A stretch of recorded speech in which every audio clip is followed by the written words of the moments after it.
Judy, are you able to hear me? Yes, this This is is this is Bill Sutherland. Bill Sutherland. Hello, Bill. I'm getting a bit of an echo. Are you getting an echo as well? Yes, and I'm Okay. not very technologically sophisticated here. Okay, let's see if I can get Mario to help us with that before we get started. It shouldn't be a problem. What you need to do is Judy, what you need to do is actually just mute everyone's microphone. Okay, I'm going to cut out, I'm going to mute everybody's microphone but mine, and let's see if that helps. And then at the end, I'll give you an opportunity to ask any questions. Okay, let's see. Are you still hearing an echo? You can write me a chat if you are. Okay. I'm going to go ahead and begin then with our presentation today. I'm going to be talking about following up the follow-up for the summer. Many of you have had a very busy summer. There's been a lot of events, a lot of meetings, Bible schools, special church outings, mission trips, retreats, conferences, you name it. You've been busy. By now, though, a lot of the mess has been cleared away. A lot of the paperwork done, the crafts have been stored and sorted. And I know if you're like I was in youth and children's ministry, there were a lot of miscellaneous towels and underwear and socks that needed to be returned to owners or just simply thrown away. So hopefully at this point, you're getting back a little bit of that sanity, a little bit of time to breathe and to think as you go into your fall schedule. You're probably already looking ahead to fall and have started calendar year, some of you. You've even got that new curriculum in house for the fall. Your volunteers for your ministries are lined up. You might even already chosen the Christmas play that your children will be doing. It's a transition time to a different kind of ministry. But before you go much further, I have a question for you, and that is, have you been following up on the fruit of the ministry that you have been so busy doing? I hope so. It seems kind of a funny question, but it can be that some things get overlooked or your good intentions just get lost in your transition to the next thing. When you consider planting a garden, it takes a lot of planning. You're choosing what you're going to plant, you prepare the soil, you plow, you weed, you fertilize, and you do a lot of praying, especially with weather like this summer. But hopefully, you're also having a lot of harvest coming in, and you're bringing in that good fruit of your labor, so to speak. But what about your ministries? It also took a lot of planting and a lot of planning, a lot of work and preparing and plowing and feeding and weeding and a lot of prayer to do those ministries.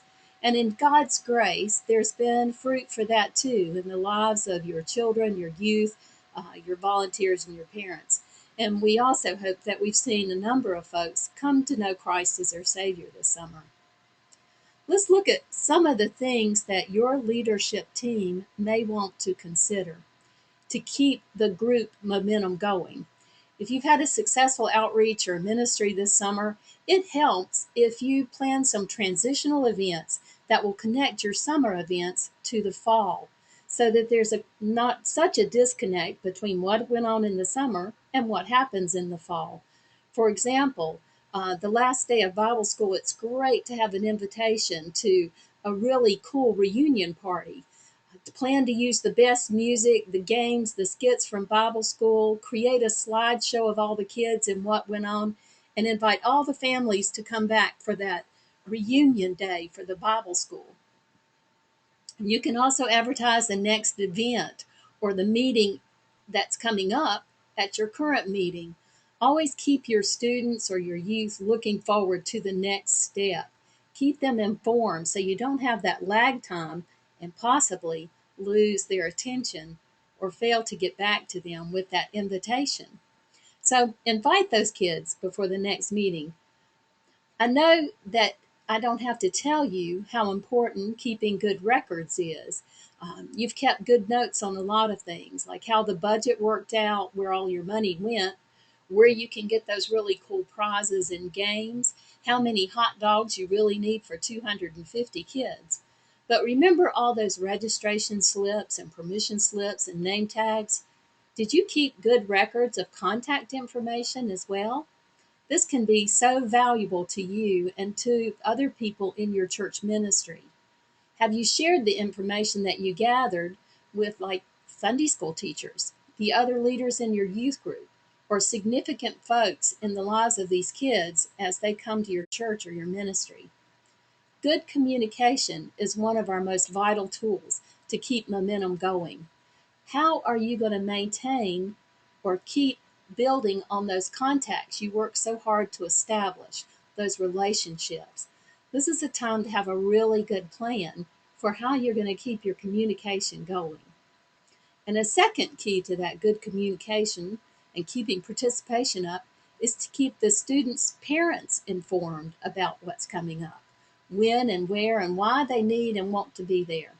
Notice I said parents. Don't rely only on your students to get the information out to mom and dad. And don't rely on just one method to share this information. Social media has made information sharing much easier. And what are some of the media tools that would be helpful for you to use to get information out? You may already have a website. Do you have a Facebook page? Do you send out tweets to your kids? Do you have constant contact? What are the different social media methods you could use to keep the information out? Do you post the schedule and events up on your website so parents can find that information very quickly and very clearly? When the kids need to be there, what do they need to bring, how much it's going to cost, what will they be doing? How are you going to use this information and media to communicate appropriately with your kids? Unfortunately, a point I need to make right at this moment is that with the ease of contact, there's also come some issues that can lead to serious problems.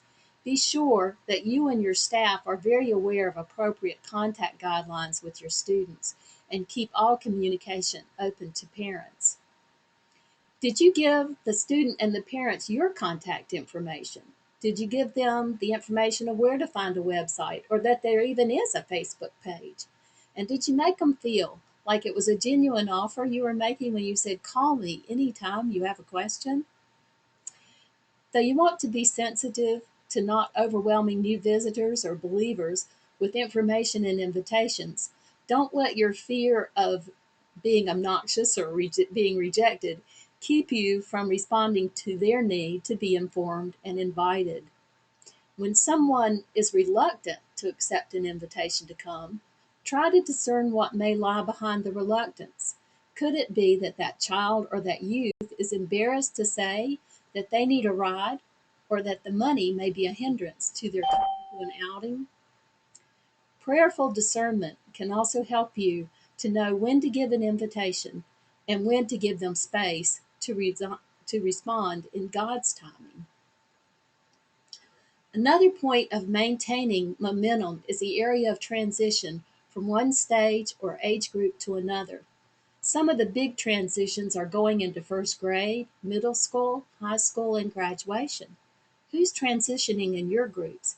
How are you helping them so they don't fall through the cracks when these transitions come?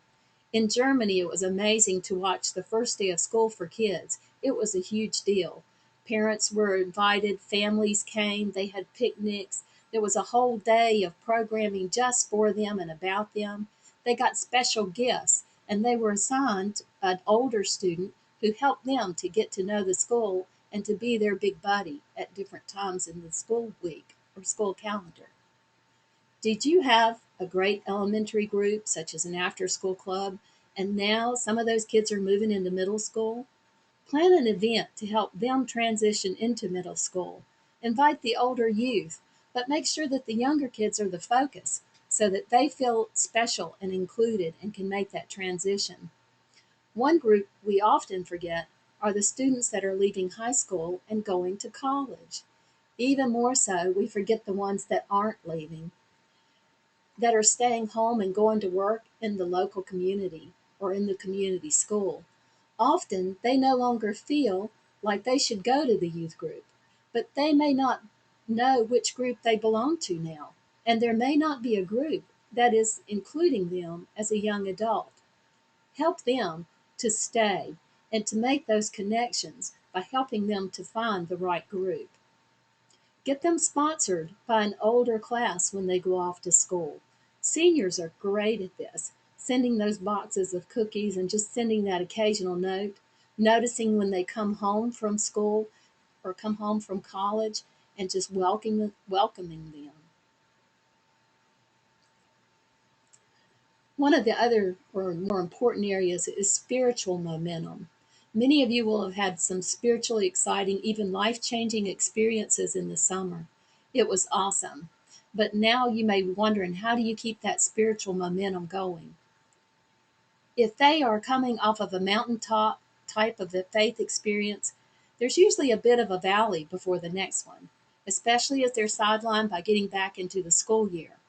But let's try to keep those valleys less deep and the time between the mountaintops less dry. Now's a great time to seize the momentum of their experience by taking some time to reflect and review your plans. Planning is a big part of what we do in our ministries. Write goals down. This will be an important part of the evaluation we'll touch on later.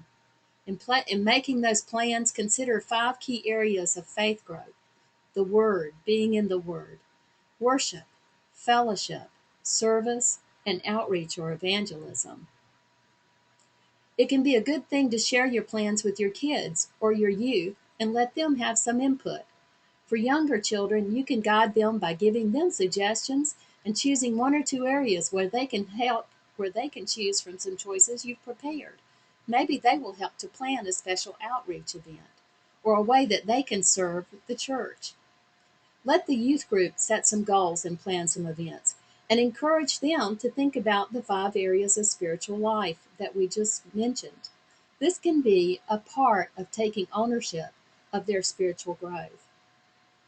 Share it with their parents. Parents won't need to know what they can expect their children or youth to be learning and doing in your ministry. They can't support what they don't know.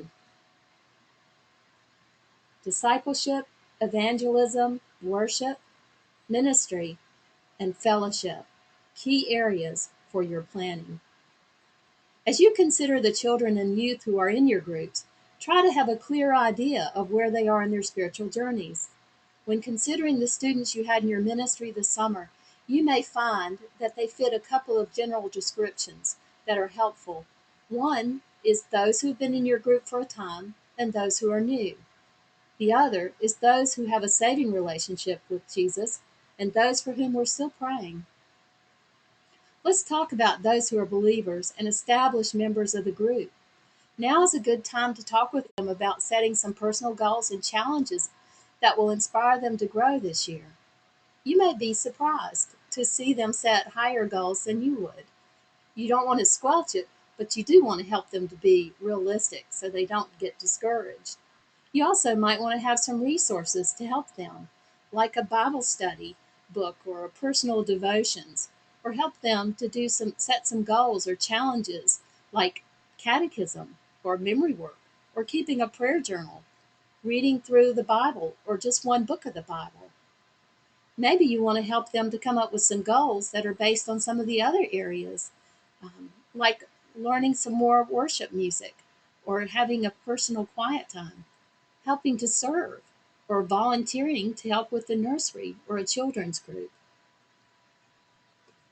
For the youth, it can be especially rewarding to give them goals and challenges that will inspire them. Help them find the resources to do it, and give them opportunities to put into practice the wisdom and experience they've gained over the summer. Did they have an incredible experience serving in missions? How can you translate that into the church or the community? Maybe they taught the Bible lesson at Appalachia. How can they be involved in the local kids club or even help in the Sunday school? Did they love the worship time? How would they like to bring that home to the youth group? Or even teach the other children movements to a favorite Bible school song? It's wonderful to see when our students receive Christ. And for these new believers, we need to ask, what additional support do we need to offer to nurture them beyond that they're just continuing to be a part of this group? Sometimes they may need special attention or special help, especially if they're totally new to the church community. Do they have the materials they need to help them grow in their relationship with Jesus? It's surprising sometimes to find out that some kids don't even own a Bible. What about, is it possible they would benefit from a personal discipler or mentor? Check back with them also through the coming time to see how they're doing in their new life. Don't just assume that they're doing well. They sometimes have had that mountaintop experience and they're expecting every day to be the same way. Help them to continue to grow and thrive. You've had success in seeing new kids join your fellowship this summer, too, possibly. Are they new to the youth group in the church? Are they finding a place and a sense of belonging? If they are coming without family, is there a family or a friend that would invite them to sit with them? Having a sense that they belong is really important. Who from your leadership team specifically will be discipling them, paying attention to them, noticing whether they come, and seeing if they're feeling included in the group? It might be that original contact or person with whom they bonded. Help them to keep this bond, but expand it to others. Remember, your youth leader is only one person. You can't be everyone's go to guy. Encourage other people to connect with them. Recent research from Barna and others has shown that those youth that have a contact with 5 adults in their church, other than their youth leader and their parents, are significantly more likely to remain in the church when they graduate high school. Don't assume that someone will make this contact or effort. Plan for it. Don't assume that you'll always notice. You can get really busy. This is a story about 4 people: everybody, somebody, anybody, and nobody. There was an important job to be done, and everybody was asked to do it. Everybody was sure that somebody would do it. Anybody could have done it, but nobody did. And somebody got angry because it was everybody's job. And everybody knew that anybody could do it, but nobody realized that somebody wouldn't do it. And it ended up that everybody blamed somebody because nobody actually asked anybody. How can you maintain or nurture the natural bridge that this new believer brings to connect with with their families? And how can you reach out to the whole family? You may want to brainstorm some ideas with your team and think about how can you reach out to the family of this new visitor or child. Another really important step before you head into fall is to ask yourself, have you evaluated the ministry that you've done? Who will do it and how will you do it? This evaluation process is really important. You could get different input and insights from yourself, your team, and your clients, if you want to call them that, the parents and the kids themselves. It doesn't have to be a formal survey. It could be a simple question over an ice cream cone or a quiet talk with some parents. Listen carefully. Even negative remarks can be valuable. But do keep perspective. Don't let one negative comment outweigh all the good ones. Here are some questions to ask. What went well? What needed changing? How can you do a better job of preparing your leaders and volunteers, having enough of the right resources, budgets, and equipment, targeting and reaching the community you've chosen, getting important contact information from those who visit, or getting your information out to those who come? How can you be more forward thinking in the next step of the new meeting or new event before the last step of the old plan has passed you by? How can you also involve more of the church community? An important question to ask too as you look back: did it strengthen or stress our families? Were the families blessed or stressed? Avoid overscheduling church families or overtaxing tight budgets. Be sure you balance your programs well. This is where input from families, from parents, will be really valuable in evaluating your programs. What was helpful to them and what made it more difficult for them? What about the spiritual growth or change? How do you evaluate or measure this? You can look and see what new skills or personal growth or biblical understanding did they learn or did they receive? Did you see changes in outward living? Or how was it? Um,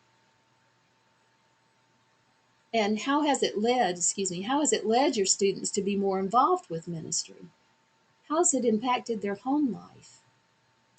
How and what did it do to contribute to the vision and goals of your church? What would you eliminate or not repeat?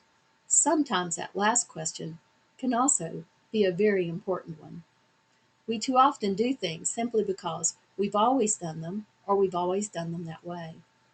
On a bit more sobering level, are there any unkept promises that need to be fulfilled or even apologies that need to be made? Don't forget to take care of these, as they are seldom forgotten by the person on the other end. Did you promise to keep in touch, to meet up, to go, or to do something? Follow through on promises is important, especially to children. And the last point, are you thankful? Did you thank your leaders, your volunteers, and your supporters? This is really important. They've given their time, they've given their resources, and they've given their hearts. We want them to also know we appreciate that greatly. We also need to share the celebration of the ministry that we've done with the church. How do you plan to do this? Will you show them a slideshow? Will you give them a report? How will you include them in thanking them for the ministry that you've had? I hope this has been helpful, and as you get ready to go into the fall, I hope that looking back will help you as you look forward. Thank you for joining me today.